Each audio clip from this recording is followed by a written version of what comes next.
Today on the show, we review Uncanny Avengers Issue 1, SpiderMan 2099 Issue 8, and Thor Issue 4. Hello and welcome to the Friday version of the show with issues. I'm your host, Auram. Before we get started, I'd like to explain what this Friday version is. This show will act as kind of a companion to the Wednesday show, where I talk about some of the comics that I picked up that week, and update everybody on the news that I may have missed. Alright, first up we got SpiderMan 2099 Issue 8 with art by William Sliney and written by Peter David. First of all, I just want to mention how beautiful the cover of this comic is. They really have done a very good job with the covers of this series so far. The cover was done by Francesco Mattina, by the way. Alright, so my review. I really loved this issue. I thought it was a great tie-in to Spider-Verse while not being a useless kind of cash grab sort of title that they just make to sell more comics during an event.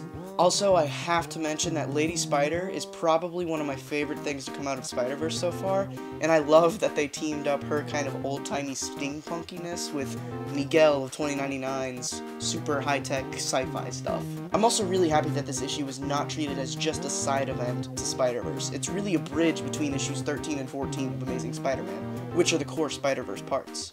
I wouldn't be surprised if we saw a couple of the panels from this story in Amazing 14, though. All in all, this book continues to be very high quality, even when it's being tied in with Spider-Verse. I highly recommend you pick it up.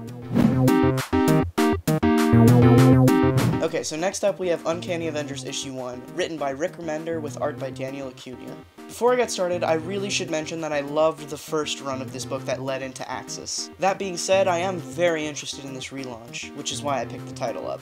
And honestly, the only problem I can see with this issue is that it's very heavily treated as a #1 instead of a continuation of the previous run.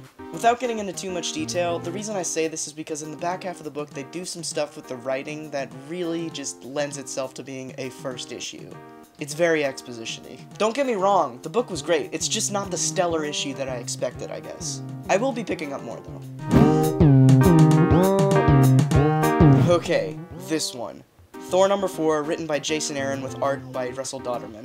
I have to say, like I did for SpiderMan 2099, the art and the covers in this book are just gorgeous. Not to mention the writing so far has been really well done on Jason Aaron's part.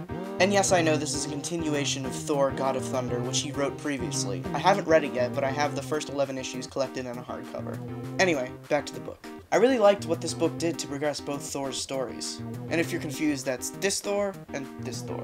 It also shot down a popular theory on who new Thor really is. And it even finally cleared up why she's just called Thor and not Femme Thor or Lady Thor or something like that. Very well written as always. I loved the Odinson's inner monologue throughout the entire book. Thor, whoever she is quickly becoming one of my favorite characters in recent history. We actually did get some more news this week. I write the Wednesday show around Saturday or Sunday before I film, so I'm bound to miss some things. Anyway, the biggest thing that I probably missed was the Fantastic Four teaser. And let me tell you, it's not fantastic. I'm just not excited for this movie, especially after the first two. Also, apparently Ms. Marvel issue 11 was pushed back a week.